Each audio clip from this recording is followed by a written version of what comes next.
if he does not play like this going forward, he's doing his legacy a disservice, in my opinion.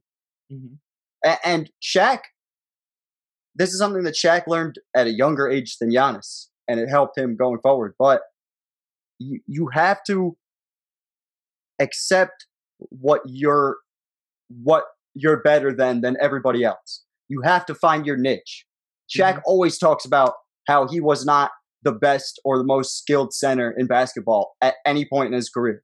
He felt real strongly about that. Between Hakeem, Robinson, Ewing, he thought he was worse technically than all of those guys. Mm-hmm. But his niche was strength. Yeah. And for Giannis, it should be get to the basket, get my fouls, get free throws, because I'm either going to dunk it or I'm going to go to the foul line. And that's the most impressive part of this 50. Besides the fact that it's his first career 50-point game, was the free throws, like we were talking about. Yeah. That when he started making them, I think that's when it became the difference between a good closeout game and possibly the greatest closeout game that anybody's ever played, which is my next question. Is where does this rank for you amongst all-time closeout games? Need some examples? Need some quick ones? Yeah, I need some references. So Duncan, 2003, had the almost quadruple-double to close out for that championship. Magic Johnson, obviously, rookie year. We talked about it here on this show with his, the triple-double in the finals. Yep. 1980. The 45, 15, and... Yeah. Michael Jordan, Last Dance. That game, completely one-man band. There's a couple of them that are in there. Magic's for me is just this is up there. This is up there. I think it's a top 5, top 10. Like I definitely think is up there. But Magic's the circumstances Magic had to go through, like Kareem getting injured, not being out for the season. Yeah. For the rest of the finals, and everyone expected it to be a scrimmage game where pretty much Philly beats the shit out of them for the next 2 games and win the NBA Finals. And Magic said, "Fuck all that. I'm gonna be center, and I'm gonna wild out on y'all." Like that.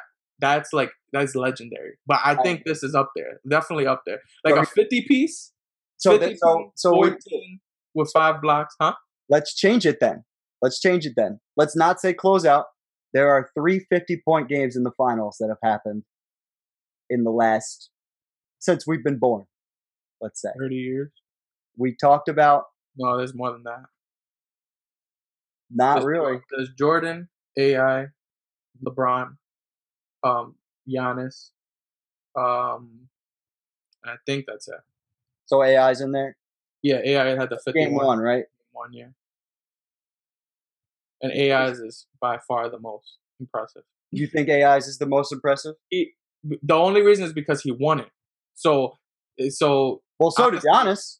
Yeah, but 2000 Lakers or the Phoenix Suns. But also, if we're like that's, I think this is 2000 Lakers is arguably the greatest, a top 5 greatest team of all time. No, and the same could be said for LeBron's game against the Warriors. And they lost, though. That's the reason.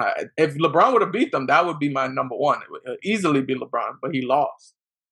And he also had horrible leadership at the end. If you guys want to know how we really feel about that, we broke that down in LeBron's legacy breakdown, and Russell will probably put this up somewhere.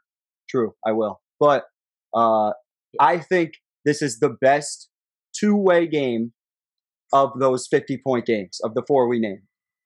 Because MJ... But now you're just kind of reaching, though. Like, I feel like... No, not two. It's a 2-way performance. I'm not reaching that hard. I just feel like it's like...